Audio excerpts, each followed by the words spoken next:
The kitchen of the Obsidian Palace was a place of silence and steel. But tonight, it smelled like home. I shouldn't have done it. I knew the rules. No spices from the motherland. No scents that aren't on the official menu. But as I stirred the pot of jollof-infused reduction, a secret recipe my grandmother swore could heal a broken soul, the heavy double doors of the kitchen swung open with a crash that made every chef in the room freeze. It was him, Minho Han. They called him the Dragon of Soul because he breathed fire into the underworld and turned his enemies to ash. He didn't look at the head chef. He didn't look at the staff. His predator's gaze locked directly onto me, a nobody from Nigeria who had been in his house for exactly 3 days. He walked toward me, the black silk of his suit shimmering like scales under the industrial lights. Without a word, he picked up a silver spoon from my station, dipped it into the forbidden pot, and tasted it. The silence was so heavy I could hear the frantic thrum of my own heartbeat against my ribs. I kept my eyes on my scuffed shoes, praying the steam from the stove would swallow me whole. Then, I felt it. The cold, sharp shift in the air. His eyes, cold, dark, and lethal, snapped to mine. He reached out, his fingers wrapping around my wrist. His grip wasn't violent, but it was absolute. It was the grip of a man who had finally found something he thought was lost to the grave. "Where did you learn to cook this?" he whispered. His voice was a low, dangerous growl that vibrated through my skin, making the hair on my arms stand up. Because the only other woman who knew this recipe has been dead for 10 years. I couldn't breathe, I couldn't move. I looked up, finally meeting that dark, bottomless stare. Up close, he didn't just look like a mafia boss. He looked like a man haunted by a ghost I had accidentally summoned. The other chefs were backing away, their shadows retreating into the corners of the kitchen, leaving me alone in the center of his storm. He didn't wait for my answer. He leaned in closer, until the scent of his expensive cologne, sandalwood and something metallic, like rain on hot asphalt, mixed with the spicy warmth of my sauce. His thumb brushed against the pulse point of my wrist, a slow, deliberate movement that sent a shiver of pure electricity down my spine. It was an intimacy I wasn't prepared for, a claim he was making before a single word had been exchanged. "Follow me," he commanded, his voice dropping to a jagged edge. He didn't let go of my wrist. Instead, he turned and began to lead me out of the kitchen, past the rows of stunned staff and through the gold-leafed corridors of the palace. My heart was a trapped bird fluttering in my chest. I wanted to pull away, to run back to the safety of my tiny room in the servants' quarters. But there was a magnetic pull to him, a dark, gravity-defying weight that made it impossible to resist. We reached the heavy mahogany doors of his private study. He pushed them open and pulled me inside, the click of the lock behind us sounding like a gunshot in the quiet room. The office was dim, lit only by the amber glow of the city skyline bleeding through the floor-to-ceiling windows. He finally released my wrist, but he didn't move away. He stood so close I could feel the heat radiating from his body. He walked over to a lacquer cabinet, his movements fluid and predatory. He poured 2 fingers of amber liquid into a glass but didn't drink. He just stared at the swirling liquid, his back to me. The silence stretched, long and suffocating. I opened my mouth to speak, to apologize, to lie, anything to break the tension, but my voice died in my throat. Finally, he turned around. He wasn't looking at my face anymore. He was looking at the small, faded scar on the side of my neck, a mark I usually kept hidden behind my chef's collar. His eyes darkened, a flash of recognition crossing his features that made my blood turn to ice. He set the glass down on the desk with a heavy thud and took a step toward me, closing the distance until I was pressed against the cold wood of the door. "You're not just a chef, are you, Nora?" he asked, using my name for the first time.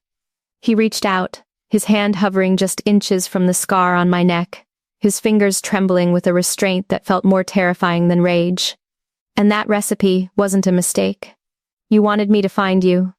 The question is, are you here to save me? Or are you here to finish what they started 10 years ago?"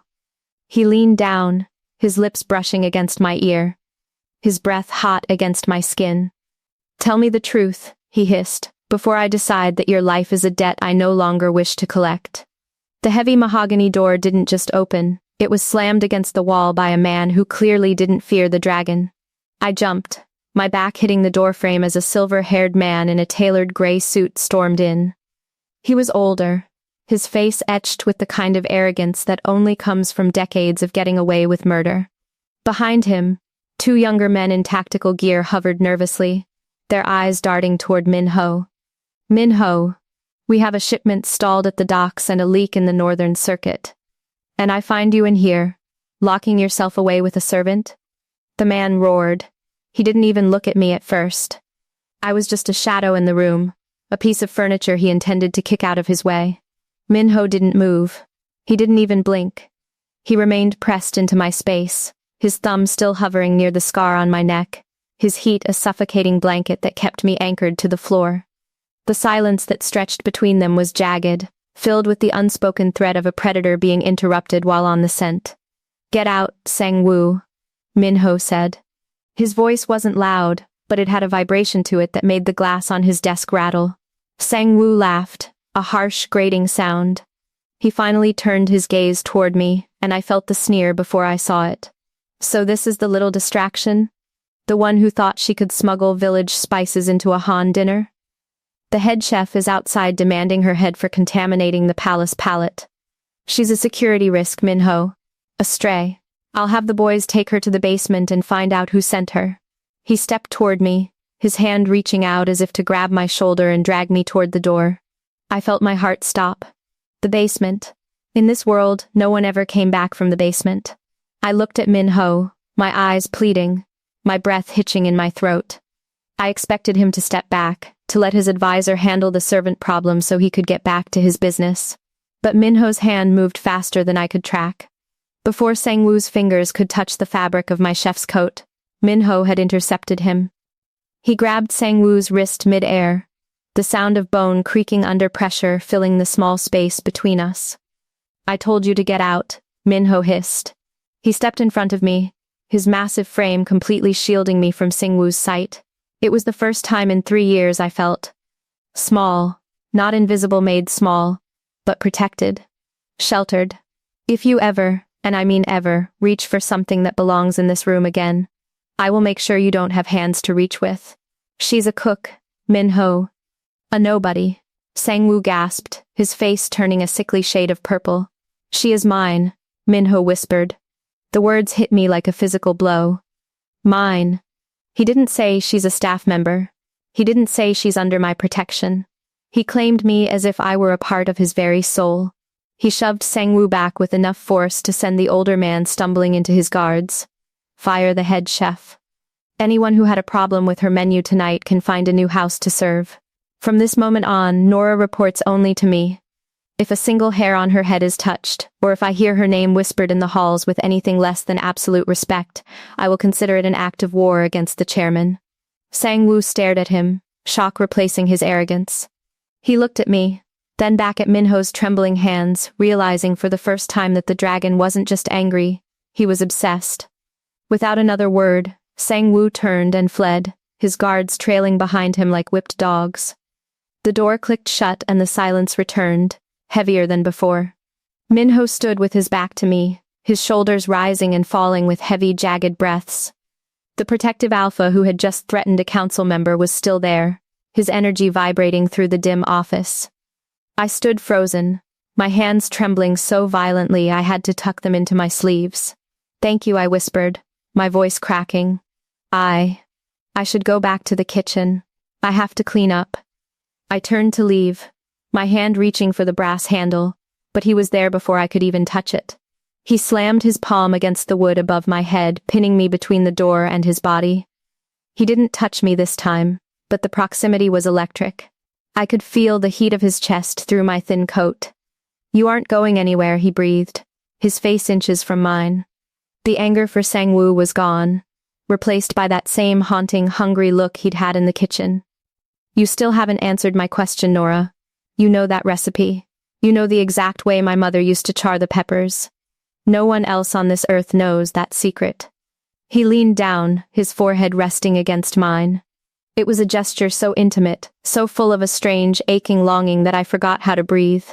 "I've spent 10 years believing I was the last of my bloodline," he whispered, his voice breaking. 10 years in this cold palace, surrounded by people who want me dead. And then you walk in, smelling like my childhood, smelling like the only person who ever loved me. He reached out, his fingers trailing down my jaw, his touch light as a feather but searing like a brand. Who are you? Truly? Are you a gift from the ancestors, or are you the ghost that's come to finally take me home? I looked into his eyes, and for a second the lie I had rehearsed for years almost slipped out. I wanted to tell him everything. I wanted to tell him that I wasn't just a chef, that our fates had been tied together by blood and fire long before we met in this kitchen. But then, a low rhythmic thumping started outside. It wasn't footsteps. It was the sound of the emergency perimeter alarms. Minho's head snapped toward the window. Down in the courtyard, black SUVs were swarming the gate. But they weren't his.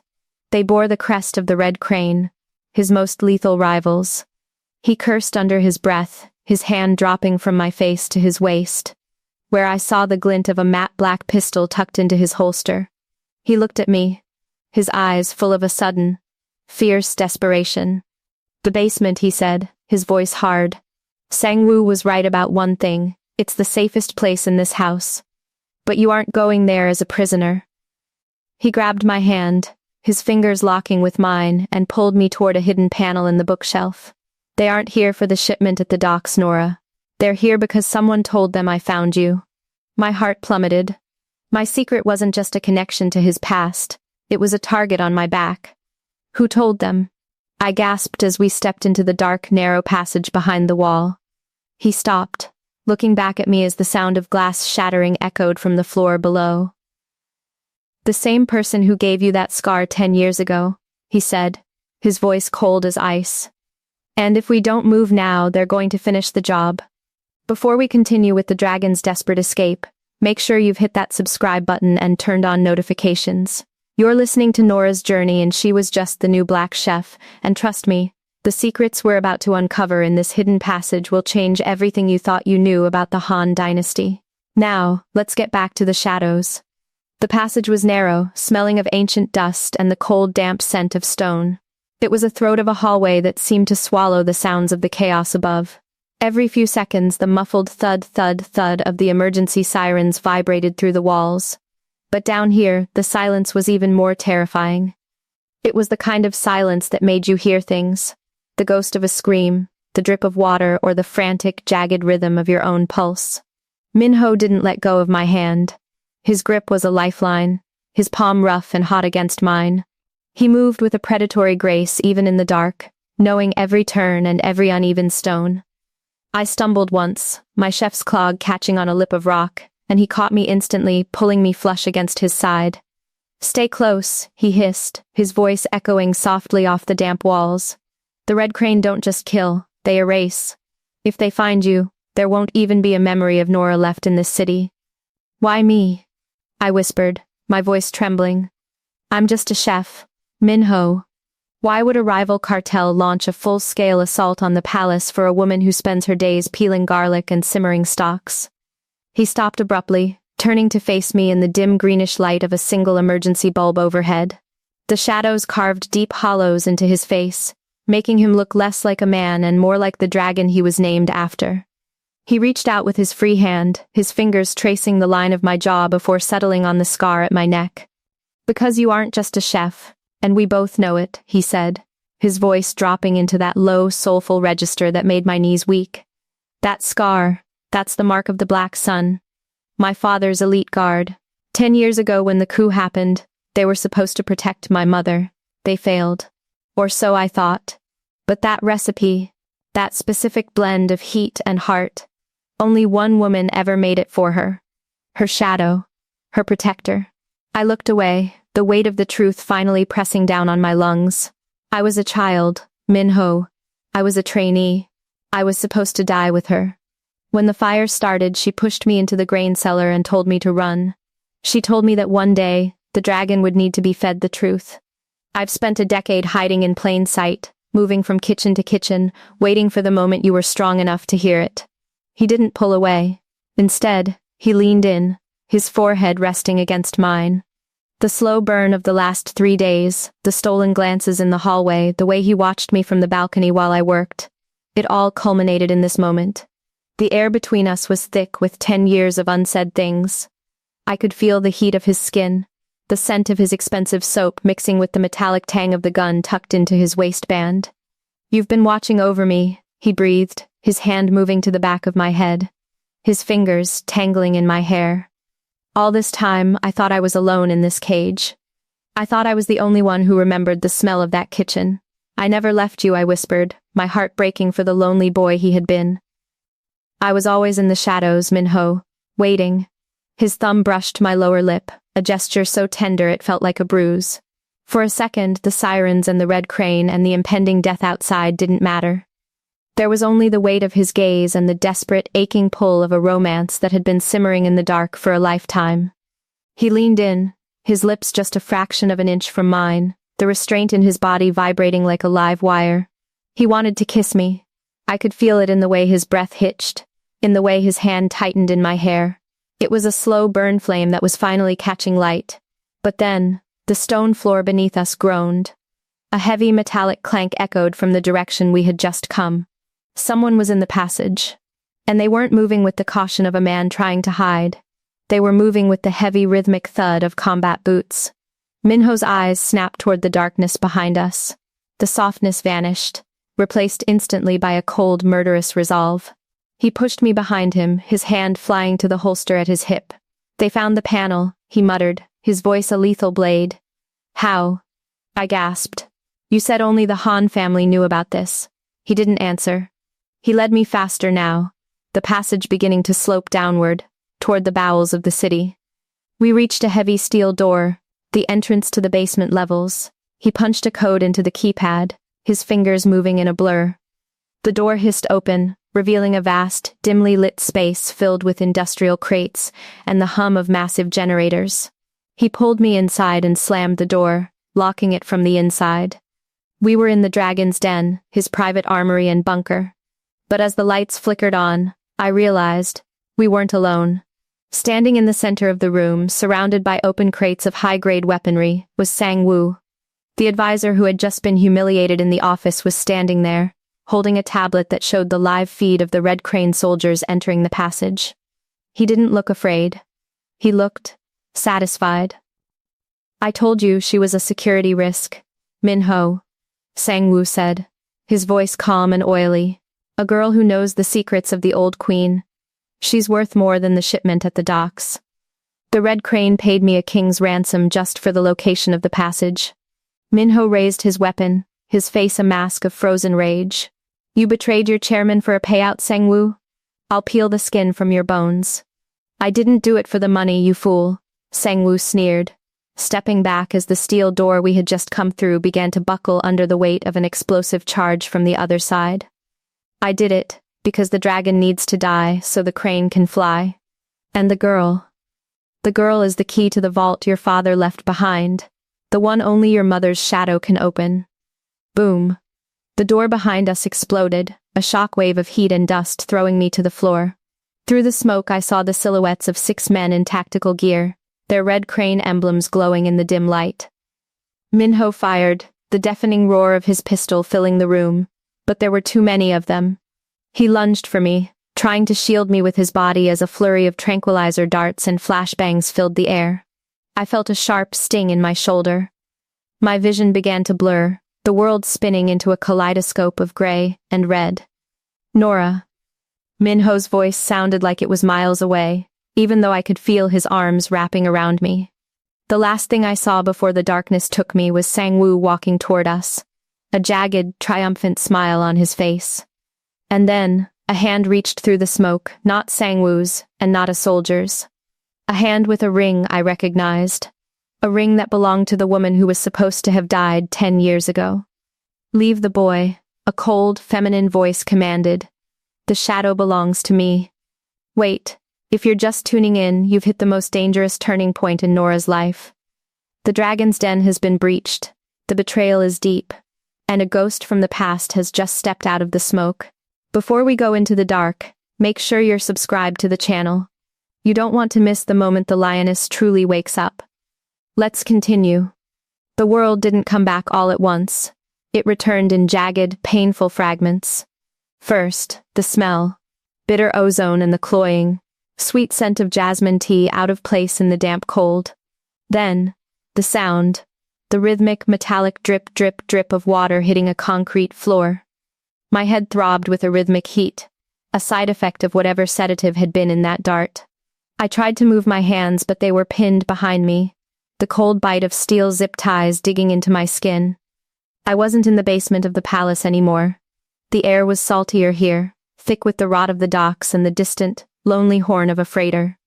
She's waking up. The voice was like shattered glass. I forced my eyes open, blinking against the harsh glare of a single bulb swinging from a rusted chain. My vision cleared, and my heart nearly stopped. It wasn't a soldier standing in front of me. It was a woman. She looked like a portrait of elegance carved from ice. She wore a traditional hanbok, but it was midnight black, embroidered with silver cranes that seemed to shimmer in the low light. Her hair was pulled back so tight it looked painful, held by a jade pin I recognized. It was the pin Nora's mother, the queen's protector, had worn the night of the fire. You, I whispered, my voice, a dry rasp. You were there, in the smoke. The woman stepped into the light. She didn't look like a killer, she looked like a mother, but one who had forgotten how to love. I was the smoke, Nora, and you were the spark that was supposed to go out 10 years ago.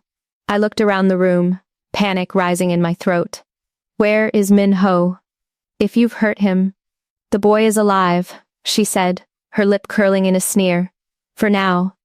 He is being held at the palace, a prisoner in his own gold cage. Sang-woo is cleaning up the mess, telling the council that the dragon has suffered a nervous breakdown. Soon, the red crane will move in, and the Han name will be a footnote in history. She leaned down, her face inches from mine. But you are the only one who can open the Queen's private vault. The one that requires the palm print of a black sun guardian and a code passed down through blood. My blood. And yours. I'll never help you, I spat, my defiance tasting like copper in my mouth. She didn't get angry. She just reached into her sleeve and pulled out a small grainy photograph. It was me, a child, standing in the palace gardens, holding a wooden spoon. Behind me, a woman with the same jade pin was laughing. You think you're protecting him, Nora? You think your slow burn romance with the dragon is destiny? She laughed, a cold, hollow sound. You're a weapon he doesn't know how to fire. And if you don't open that vault, I will send Min-ho's head to the docks in a crate of the very spices you used to lure him. The silence that followed was suffocating. I stared at the photograph, the memories of the garden clashing with the cold reality of the warehouse. I had spent 10 years hiding, 10 years believing I was the last shield for a dead queen's son. And now, the very woman who had trained me was the one holding the knife to his throat. I need to see him, I said, my voice steadying. If I'm going to betray the dragon, I need to see the fire in his eyes one last time. I need to know he's alive. The woman studied me for a long moment. A final goodbye? How poetic. Very well. We move at midnight. The palace is under crane control now. You will open the vault, and then you will be free to disappear back into your kitchens. Or the grave. I don't care which. She turned and walked out, the heavy steel door groaning shut behind her. I sat in the dark, my wrists bleeding against the plastic ties. I didn't plan on opening any vault. I was a Black Sun trainee. I had been taught how to cook, how to clean, and how to kill with a silk thread. But I was alone, unarmed and drugged. Suddenly, a faint scratching sound came from the shadows behind me. It wasn't a rat, it was a rhythm. Tap, tap, tap, tap. My breath hitched. It was the signal.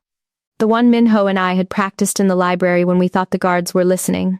A loose floorboard near the corner of the room lifted and a face peered out. It wasn't Min-ho. It was the young kitchen boy, the one I had taught how to properly dice onions just a week ago. He looked terrified, his face covered in soot. Nora, he whispered, sliding a jagged piece of a broken ceramic plate across the floor toward my bound hands. The dragon sent me. He didn't get caught. He let them think they had him so he could find where they took you. My heart leaped. He was coming. He was coming for me. Where is he?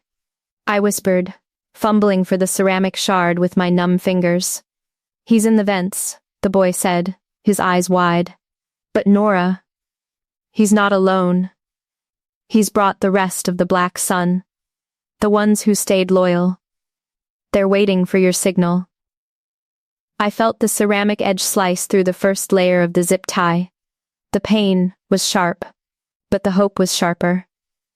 I wasn't a victim anymore. I was the bait. Tell him to wait. I hissed, finally feeling the tie snap. My hands fell free, the blood rushing back into my fingers with a stinging heat.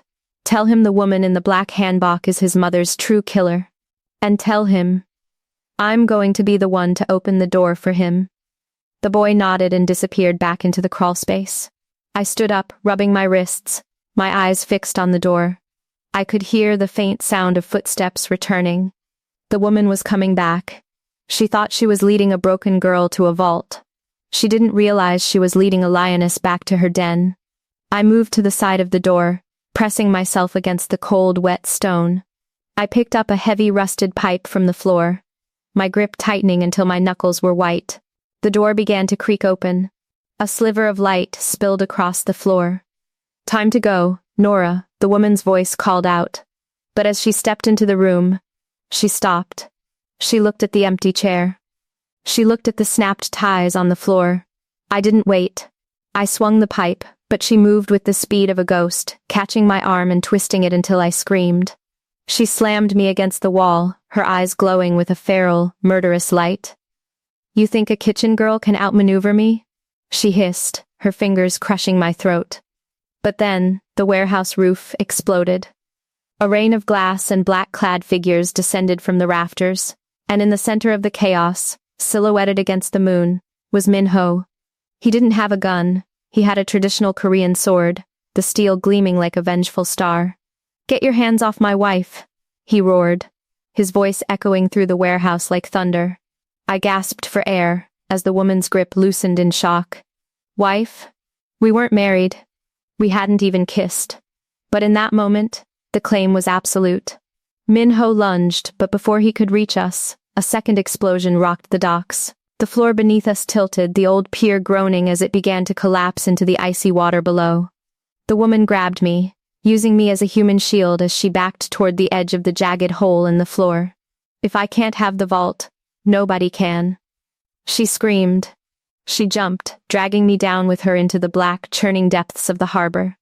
The last thing I heard was Min-ho's scream, my name, before the freezing water swallowed us both, pulling us down into a darkness where even the dragon couldn't follow. If you're still breathing after that drop, you're stronger than most. We've reached the final stretch of She Was Just the New Black Chef, where the slow burn finally reaches its boiling point. The water is freezing, the betrayal is deep, and the dragon is about to show the world why he rules the shadows. Let's see how it goes. The water wasn't just cold, it was a physical weight, a liquid grave that tried to crush the air right out of my lungs. The harbor was a chaotic swirl of salt and silt, the surface light disappearing as the woman's weight dragged me deeper. Her grip on my neck was like a collar of ice. She wasn't trying to swim, she was trying to ensure that if she drowned, the secret of the vault drowned with her. My lungs burned. My vision began to spark with white stars. In the silence of the deep, I could hear the muffled thump of the pier collapsing above us. I reached out, my fingers fumbling for the jade pin in her hair, the only weapon I had left. With a desperate surge of strength, I ripped it free and drove the sharp point into her arm. She let go. The dark shape of her drifted away into the murky depths, a shadow swallowed by shadows. I kicked, my heavy chef's boots feeling like lead weights, my heart screaming for air.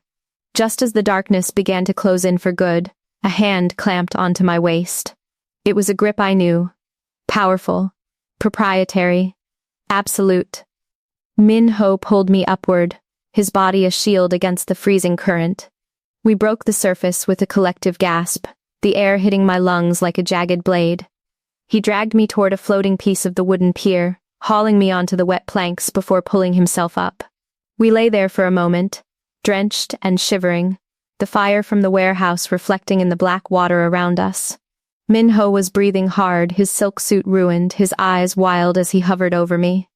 Nora, he choked out, his voice raw with a terror I had never heard from him before. He didn't check for the vault key. He didn't ask about the woman. He just cupped my face with his trembling hands, his thumbs brushing away the salt water from my eyes. Don't you dare. Don't you dare leave me again. I told you, I whispered, my voice a broken thread. I never left you. He let out a jagged sound, half sob and half growl, and then he leaned down.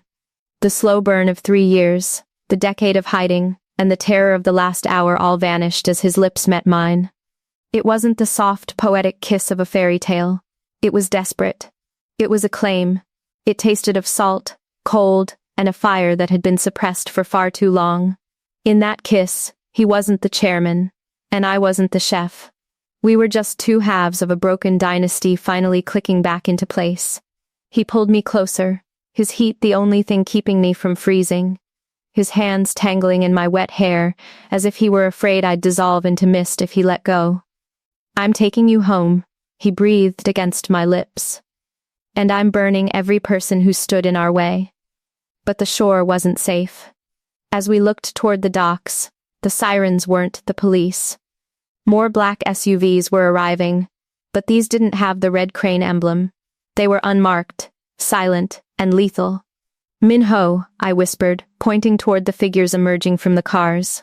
He stood up, pulling me behind him, his hand reaching for the sword he had somehow kept strapped to his back. But he stopped when he saw the man leading the group. It was the head chef. The man who had supposedly been fired. He wasn't wearing an apron. He was wearing a tactical vest, and he was holding a phone toward us. Chairman, the head chef called out, his voice echoing over the water. The council has voted. Sang-woo's betrayal was anticipated. But the girl is a liability we cannot allow to live. She knows the recipe for the coup. She knows the bloodline secrets. The Han dynasty survives only if the shadows are purged.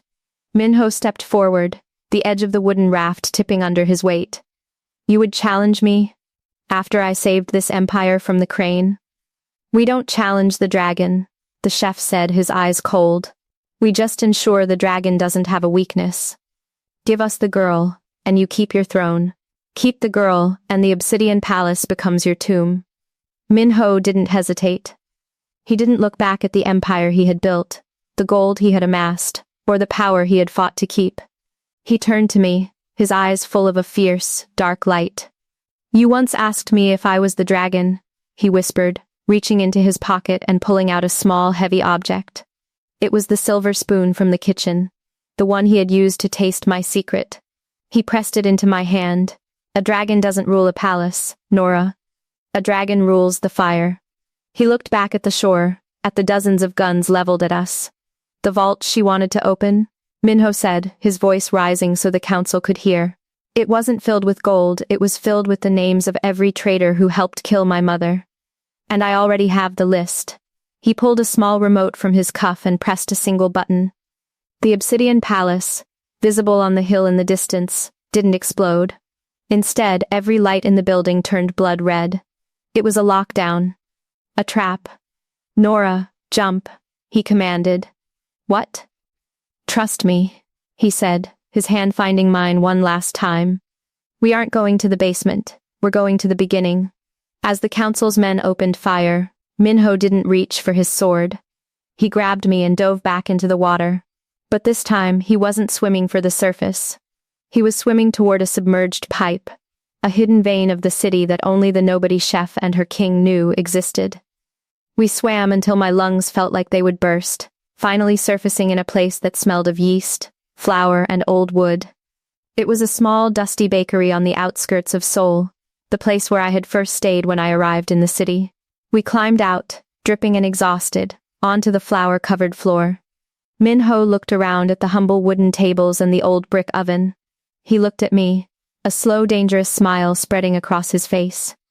They think they've taken everything, he said, walking toward me and pinning me against the cooling oven.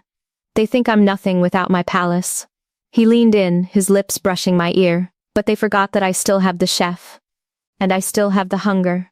He kissed me again, slower this time. the heat of the bakery finally seeping into our bones. But as he pulled back, he froze. He was looking at the silver spoon I still held in my hand.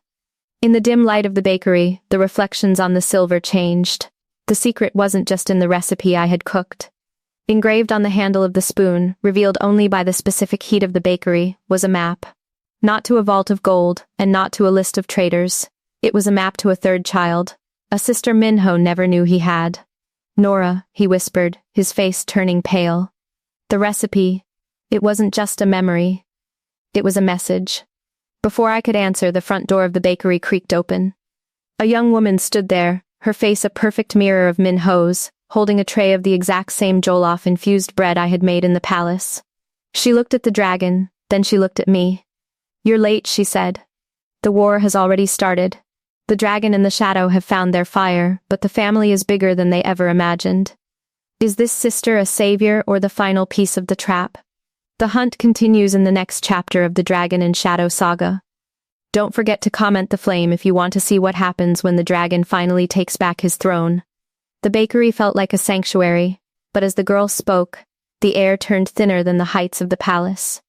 The smell of the bread, my bread, filled the room.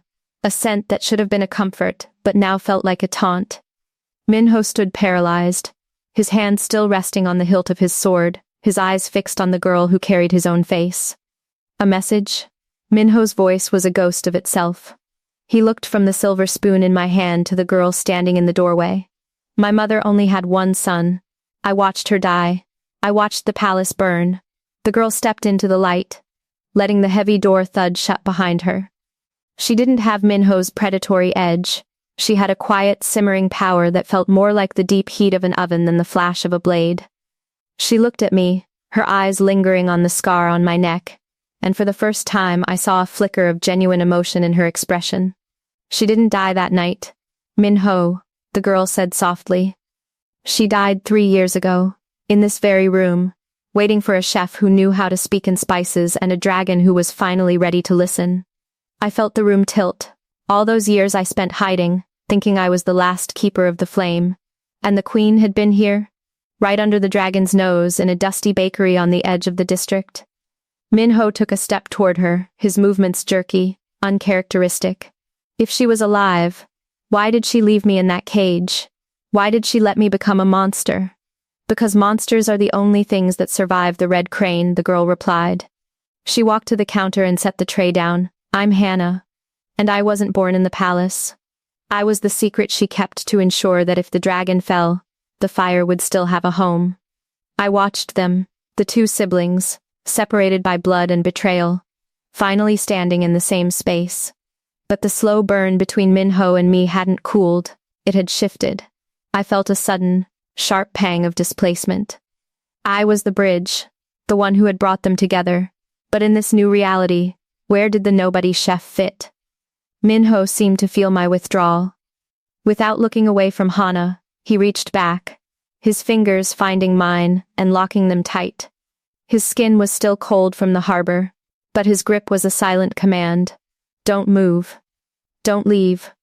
"You said the war has already started," I said, my voice finally finding its strength. "The council is at the palace. The red crane is at the docks. Who is left to fight?" Hannah looked at me, a small, knowing smile playing on her lips. "The people who actually eat the bread. Nora. The ones the Han family forgot existed while they were busy counting their gold." She walked to the back of the bakery and pulled a heavy iron lever hidden behind the flour bins. The floor didn't open into a passage this time. Instead, the wall behind the ovens slid away, revealing a room filled with monitors, radio equipment, and something that made my blood run cold. The screens showed the Obsidian Palace. But it wasn't just a live feed. Every room was mapped out with thermal signatures. I saw the council members in the grand hall, their heat signatures glowing like embers. And I saw the red crane soldiers moving through the gardens.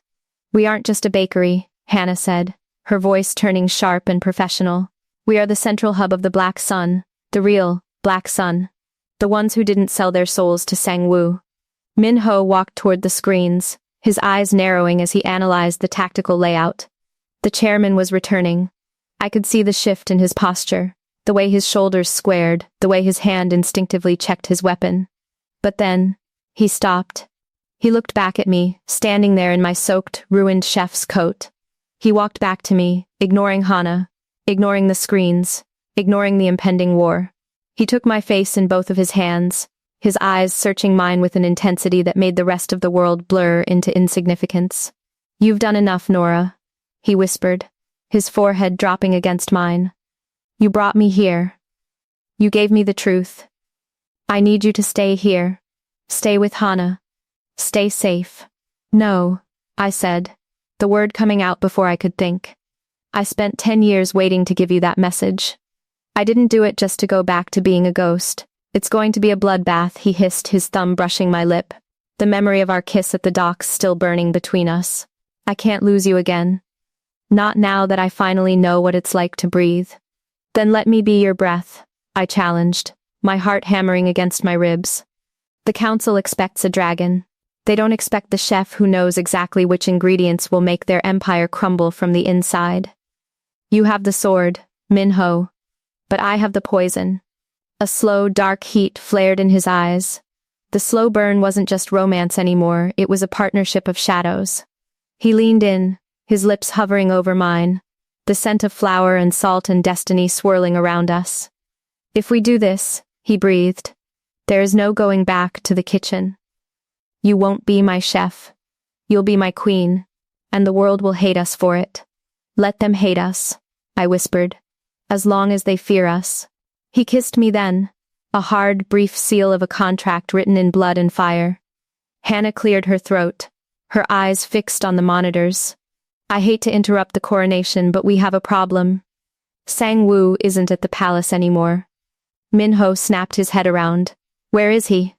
Hannah pointed to a flickering thermal signature moving through the tunnels that led directly toward the outskirts, toward the bakery. "He didn't want the vault," Hannah said, her voice trembling for the first time. "He wanted the map. He knew about the spoon. Minho. He knew if he followed the smoke, he'd find the sister." The sound of a car's tires screeched on the gravel outside. Minho shoved me behind the counter, drawing his sword in one fluid motion. The front window of the bakery shattered inward as a flashbang detonated, filling the room with blinding white light and a high-pitched scream of air. Through the ringing in my ears, I heard the heavy thud of boots. I reached for the only thing I could find, a heavy marble rolling pin. As the smoke cleared, I saw Sang-woo standing in the doorway. He wasn't alone. He was holding a remote detonator, and his eyes weren't on Minho. They were on the gas lines connected to the massive brick ovens. "The dragon, the shadow, and the secret," Sang-woo sneered, his finger hovering over the button. "All in one place. My work is finally done." Minho lunged, but he was too far. I looked at the silver spoon still gripped in my left hand, the map glowing under the red emergency lights of the bakery. I realized something Hannah hadn't mentioned. The map didn't just show a location. It showed a trigger. Minho, the oven. I screamed. But I wasn't telling him to run, I was telling him to strike. The final flame is lit, and the bakery is about to become a furnace. Will the dragon find the strength to save his sister and his queen, or will Sang-woo's betrayal turn the beginning of their story into its fiery end? The conclusion to the Dragon and Shadow saga is coming. Comment the truth if you're ready for the final reveal. The air in the bakery didn't just feel hot, it felt heavy, like the seconds before a lightning strike. Sang-woo stood framed in the shattered window, his thumb trembling over the detonator.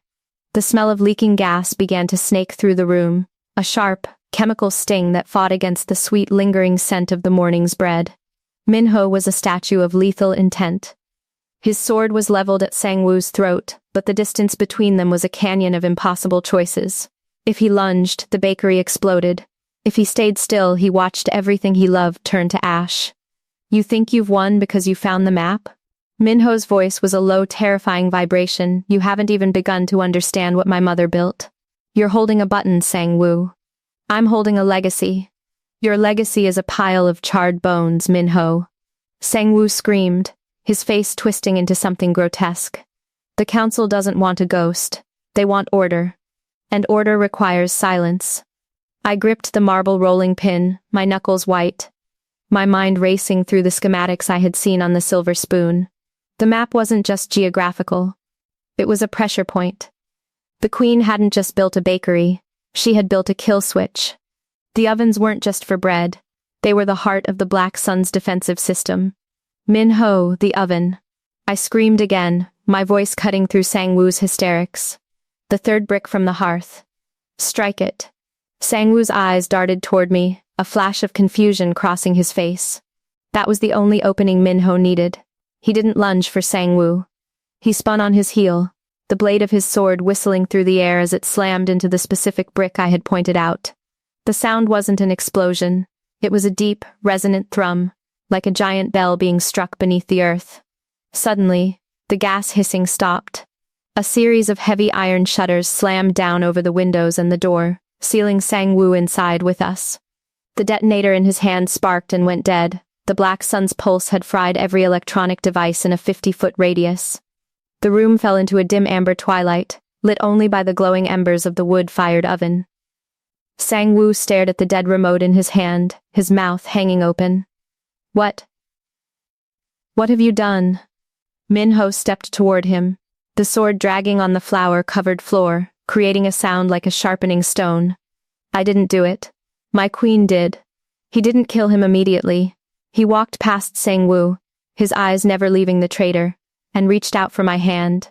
He pulled me toward him, his grip possessive and fierce, drawing me into the circle of his heat. He looked down at me, his gaze dark with an intensity that made my breath hitch.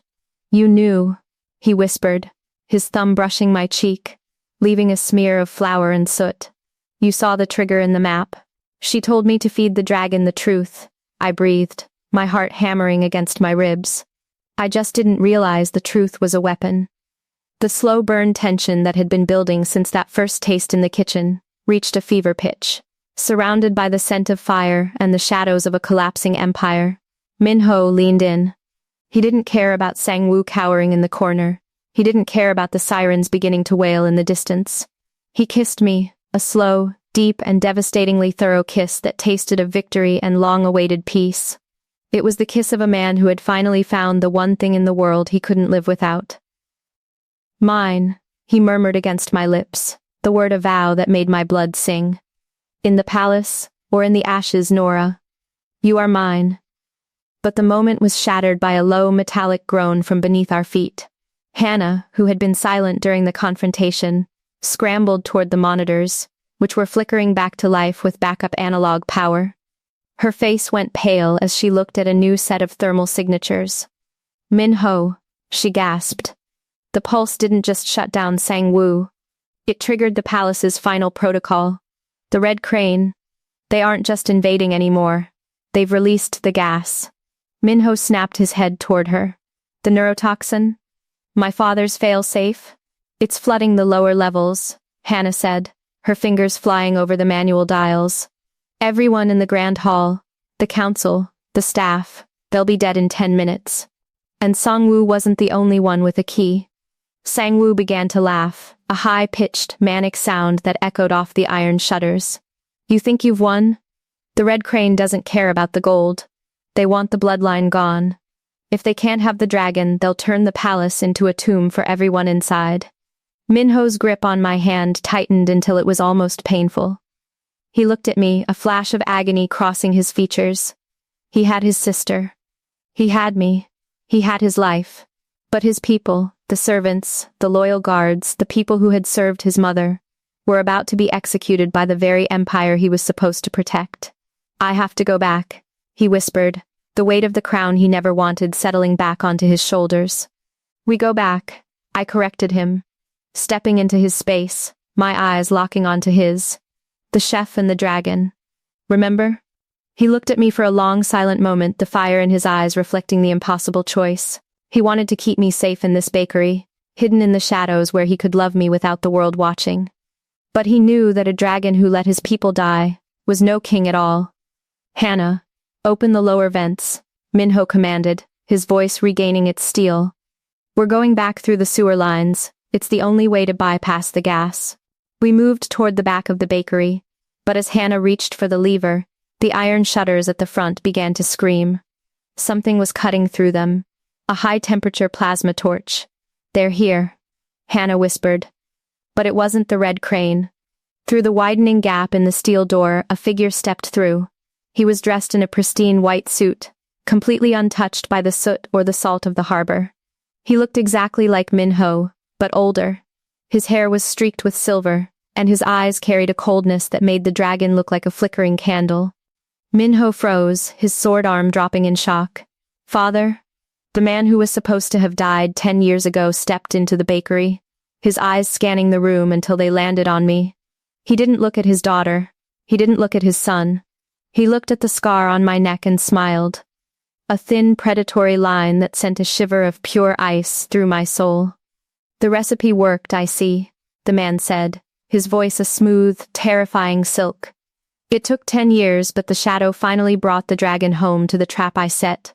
He raised a gold-plated revolver and pointed it directly at my heart. "Now, Min-ho," the man whispered. "Let's see if you love the chef enough to watch her die." Again, the dragon's greatest enemy isn't the crane or the council, it's the ghost who created him. As the palace chokes on poison and the bakery becomes a standoff, the ultimate secret of the Black Sun is about to be revealed. Will Nora survive the man who gave her the scar? Or is her blood the only thing that can truly quench the dragon's fire? The silence in the bakery was absolute, a vacuum that swallowed the sound of the crackling embers. My father's killer, Min-ho's creator, stood before us, a living ghost in a white suit that looked like a shroud. The gold-plated revolver in his hand didn't waver. It was aimed squarely at the center of my chest, at the very heart that had finally started to beat for his son. Min-ho moved with a speed born of desperation. He didn't step away, he stepped in front of me, his massive frame blocking the barrel's path. I could feel the tremors running through his muscles, the sheer force of the psychological blow he'd just taken. To find a father is a miracle. To find him holding the gun that took your world is a curse. "You're dead," Min-ho rasped, his voice thick with a decade of grief turned to ash. "I saw the funeral. I saw the casket. I taught you that the eyes are the easiest part of a man to deceive, Min-ho," the man Dae Jung-han replied, his voice as smooth as aged whiskey. "The casket was weighted with the sins of the council. I needed a decade to purge the weak, to let the red crane grow fat and arrogant so I could harvest them all at once. And I needed you to become the dragon I couldn't be. A man with something to lose." He spared a glance at me, his eyes cold and clinical. The girl was the perfect tether. I knew the moment she tasted the queen's spices as a child that she was the only one who could draw you out of your shell. I didn't give her that scar to kill her, Min-ho. I gave it to her so you would recognize her. A brand for my finest bait. I felt a wave of nausea. Every moment of the last 10 years, the hiding, the fear, the secret recipes, it wasn't my survival. It was his choreography. My entire life had been a long, slow burning fuse lit by the man in the white suit. "She's not bait," Min-ho hissed, his fingers reaching back to find mine. His touch was electric, a grounding force in a world that had just lost its gravity. "She's the only thing in this world that is real. And if you want her, you have to go through me." "I was counting on that," Dae Jung said. He didn't fire. Instead, he reached into his pocket and pulled out a small, ornate key, a twin to the silver spoon I held. "The palace is flooding with gas, yes. But it isn't a neurotoxin. It's a catalyst. The vault isn't in the basement, Min-ho. It's the palace itself. The whole structure is rigged with thermite. When the clock hits 0, the obsidian palace becomes a funeral pyre for the Red Crane, the council and everyone else who dared to touch my throne." Hannah gasped from the monitors. "The thermal readings. He's telling the truth. The heat is rising in the foundations. It's a self-destruct sequence." "You would kill them all?" I shouted, stepping out from behind Min-ho's shoulder. "The maids? The stable hands?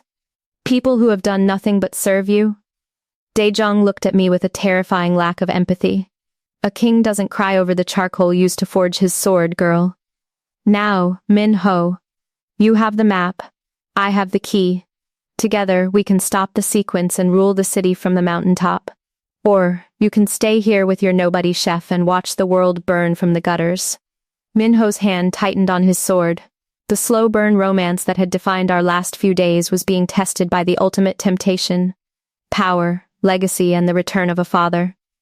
I looked up at his profile, the sharp jaw, the eyes that usually held a hidden warmth just for me. Right now, they were empty. He was looking at the key. He was looking at the throne. Min-ho, I whispered, my voice trembling. Don't. He didn't look at me. He looked at Dae-jung.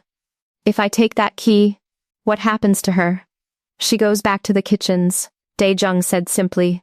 Or she stays here. A queen is a luxury you cannot afford while we rebuild the bloodline. You need a bride from the northern syndicates, not a shadow from the slums. Min-ho took a step toward his father. My heart shattered. The silence in the bakery felt like the end of the world. I watched the man I loved walk away from me, toward the man who had ruined us both. Min-ho, please. Hannah cried out, but she was ignored. Min-ho reached out his hand for the gold key. Dae-jung smiled, a triumphant paternal glint in his eyes. But just as their fingers were about to touch, Min-ho's hand shifted. He didn't grab the key, he grabbed his father's throat. With a roar of pure, unadulterated rage, Min-ho slammed the older man against the iron-shuttered door. The gold revolver clattered to the floor, sliding across the flour. Min-ho didn't use his sword. He used his bare hands, his fingers digging into the expensive white silk of his father's collar. I am the dragon because of the woman who fed me, Min-ho growled, his face inches from the man who had abandoned him. I am the king because of the shadow who guarded me when you weren't there. You aren't a ghost, father. You're just a corpse that hasn't realized it stopped breathing. He squeezed, his muscles bulging with the effort of 10 years of suppressed fury. Dae-jung's face turned a violent shade of purple, his hands clawing at Min-ho's iron grip, the key. I screamed, spotting the gold object falling from Dae-jung's weakening grasp. I lunged for it, but the floor beneath us suddenly buckled. The thermal surge from the palace had triggered a secondary explosion in the gas lines beneath the district. The bakery floor split open, a chasm of orange fire and jagged stone yawning between us. I fell toward the edge, my fingers scraping against the floorboards. Min-ho let go of his father to dive for me, his hand catching my wrist just as I was about to slide into the inferno. I've got you. He roared, his eyes locking onto mine with a fierce, protective love that made everything else disappear. I will never let you go. He hauled me up, pinning me against his chest as the bakery began to collapse around us. But through the smoke and the roar of the fire, I saw a movement. Dae-jung hadn't fallen into the pit. He was standing on the other side of the chasm, the gold key glinting in his hand. He looked at us, at his son holding a servant in the middle of a burning ruin, and his face settled into a mask of pure, cold hatred. Then stay in the gutters. He spat. He turned and disappeared into the smoke of the back passage, taking the only key to the self-destruct sequence with him. Hannah scrambled over to us, her face covered in soot. The palace. We have 3 minutes. If we don't get there, the whole mountain is going to level the city. Min-ho looked at the fire, then at me. He didn't look like a chairman anymore. He looked like a man who had finally chosen his side. The sewer lines, he said, his voice a calm center in the storm. Nora, you know the way to the grain cellar. It's the only part of the foundation that isn't rigged. If we can get in through the kitchen, we can manually override the vents. We ran. We ran through the dark, through the water, through the history of a city that had tried to kill us. We reached the heavy iron grate of the palace's secret entrance, the heat above us already becoming unbearable. But as we climbed the final ladder into the palace kitchens, the place where it had all started, we found the room filled with the red crane. And they weren't alone. Standing in the center of my kitchen, holding the very silver spoon I had dropped, was the woman in the black hanbok. She wasn't dead. She was waiting. And she wasn't looking at Min-ho. She was looking at me, her eyes wet with tears. Nora, she whispered, the blade in her hand shaking. You shouldn't have come back. The vault. It isn't filled with names. It's filled with you. The ground shook again, a massive explosion from the floor above sending a rain of gold-leafed plaster down on our heads. What do you mean? I gasped, the slow burn realization finally hitting me. She pointed to the massive industrial oven in the center of the room, the heart of my kitchen. The palm print. The bloodline code. It's not for the Han family. It's for the Black Sun. Nora, you aren't the Queen's protector. She stepped closer, her voice a terrified whisper. You're the queen's daughter, and your heart is the only thing that can stop the fire. The slow burn has exploded into a secret that changes the map of the world. If Nora is the true heir, then her romance with Minho isn't just forbidden. It's impossible. As the palace begins to melt, will they choose the throne? Or will they choose the love that was built in the shadows? The air in the kitchen was a thick, suffocating soup of heat and betrayal. The industrial ovens, usually my sanctuary of flour and spices, were now humming with a terrifying low-frequency vibration. The gold-leafed ceiling groaned as the palace above us began to consume itself, but the physical danger felt miles away compared to the words hanging in the air. I looked at my hands, calloused from the knife, burned by the stove, the hands of a worker. Then, I looked at Minho. He stood frozen, his sword lowered, his chest heaving. The man who had just claimed me as his wife, his queen, his soul, was now staring at me as if I were a stranger. If I was the daughter of the queen, then the blood in my veins wasn't a servant's debt. It was a rival claim. The queen, she had a daughter? Minho's voice was barely a whisper, a ragged sound lost in the roar of the fire. The woman in the black hanbok nodded, her eyes fixed on me with a mixture of reverence and pity.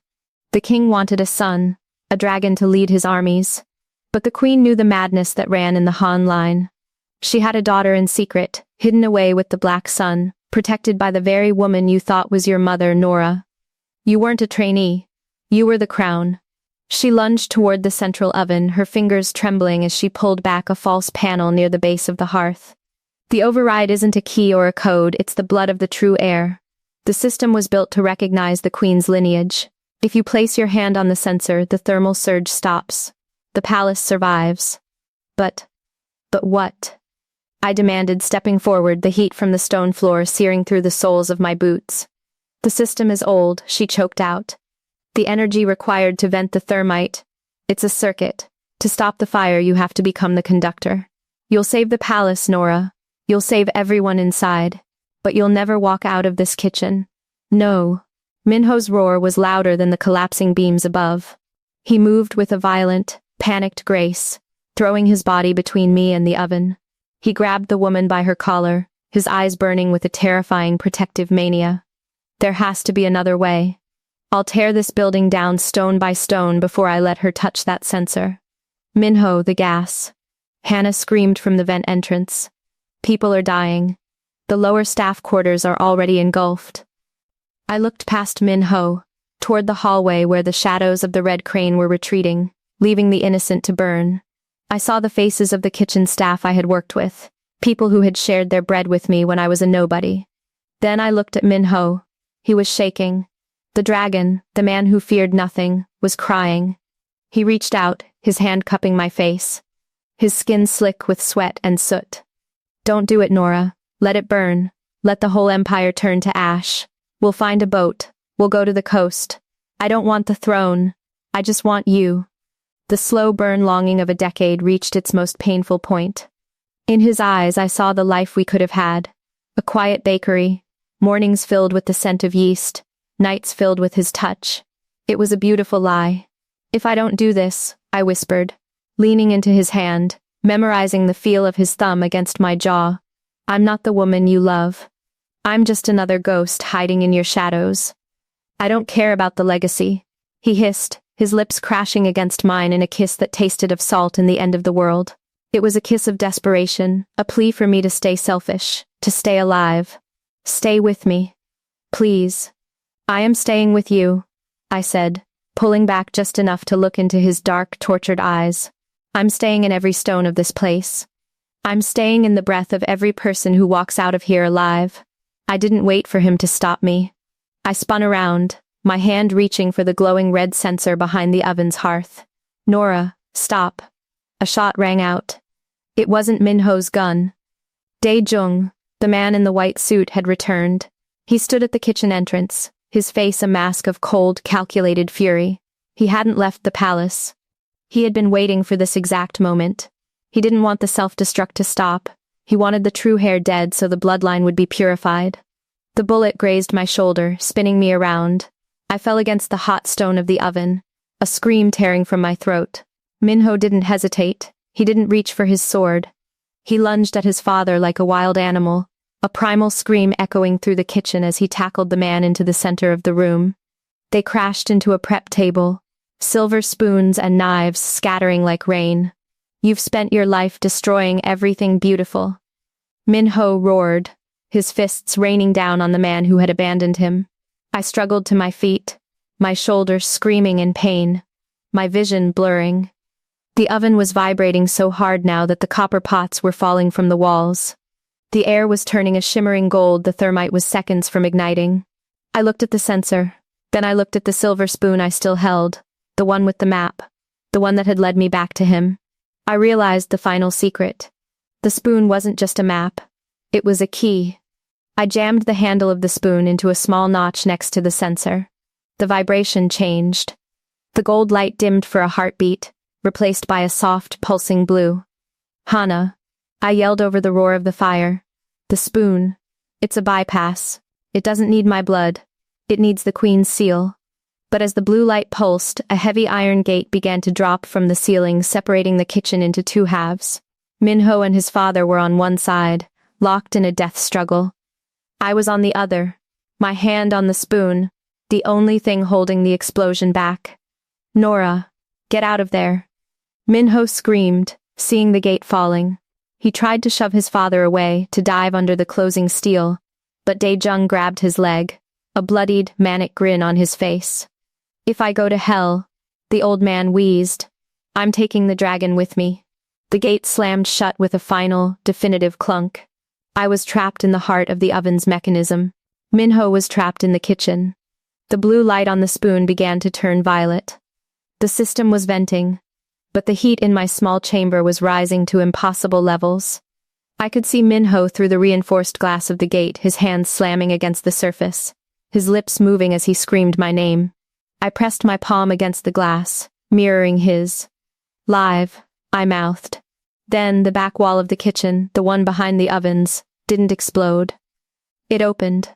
A figure in a white chef's coat, identical to mine but pristine and glowing, stepped out of the steam. She didn't look like a ghost. She looked like a woman who had been waiting in the dark for a very long time. She reached for the spoon, her hand overlapping mine. "You did well, daughter," the queen whispered, her voice a cool breeze in the inferno. "But the dragon needs his shadow, and the shadow needs to lead." She turned the spoon. The floor beneath me vanished. I fell into a chute of cold air, a hidden escape hatch I never knew existed. As I slid down, the last thing I saw was the queen turning toward the glass, her eyes meeting Min-ho's for one final, silent goodbye. And then, the palace didn't burn. It went dark. I hit the cold, wet ground of the harbor docks, miles away from the palace. I gasped for air, the salt spray hitting my face. I was alive. I was free. I looked up at the mountain. The obsidian palace stood silent, its lights out, a dark crown against the moon. I waited. 1 minute. 2. 5. A boat emerged from the fog, a small black skiff moving without a motor. A tall, broad-shouldered figure stood at the bow, his silk suit tattered, his sword sheath empty. He saw me standing on the pier. He didn't wait for the boat to dock. He jumped into the shallow water, stumbling toward me, his breath coming in jagged, sobbing gasps. He reached me and collapsed, his head hitting my shoulder as he wrapped his arms around my waist, holding me with a strength that told me he would never let go. Not for a throne, not for a kingdom, not for a god. "She's gone," he whispered into my neck. "There, all gone." I held him, the slow burn of our journey finally settling into a quiet, steady flame. We were the only ones left. The chef and the dragon. But as we stood there in the silence of the docks, a low, rhythmic thumping started from the water. A fleet of black ships was approaching, but they didn't have the crane or the Han emblem. They had a single white circle, the mark of the northern syndicates. And on the lead ship, a man stood with a megaphone, his voice echoing over the harbor. "The dragon is dead. Long live the queen." Min-ho pulled me back against his chest, his arms wrapping around me, his chin resting on my shoulder. The salt spray of the harbor no longer felt cold. It felt like a baptism. "You did it," he whispered, his voice thick with a relief I hadn't heard in years. "You fed the monsters until they remembered they were men. We did it, I corrected, turning in his arms to face him. He leaned down, his kiss slow and deep, a final seal on the long dark road we had traveled. It was the kiss of a partner, a protector, and a husband. The slow burn that began in a smoke-filled kitchen had finally become a steady, eternal flame. Minho pulled a small, crushed note from his pocket, the one he'd recovered from his father's ruins. He didn't show me a new threat. Instead, he tore the paper into tiny white fragments and let the harbor wind carry them away. "The vault is empty, Nora," he said, a genuine smile finally breaking through his scarred exterior. There were no gold bars, no secret weapons, just the original deeds to the city's soup kitchens and bakeries. My father didn't hide wealth, he hid the evidence that he once cared. I looked out at the horizon. The black ships were turning around, their sails no longer looking like cold eyes, but like departing shadows. The peace we had won wasn't fragile, it was forged in the fire of the obsidian palace. "So, what happens to the dragon now?" I asked. Minho looked at his hands that had only known how to strike, now holding mine. "The dragon is retiring," he whispered. "He's going to work for a very demanding empress. I hear she needs someone to carry the flour sacks at dawn." I laughed, the sound echoing over the quiet mountain. We walked back into the palace, not as rulers of a Mafia empire, but as the keepers of the city's heart. The black sun had set, and for the first time in generations the morning didn't bring fear. It brought the smell of fresh bread,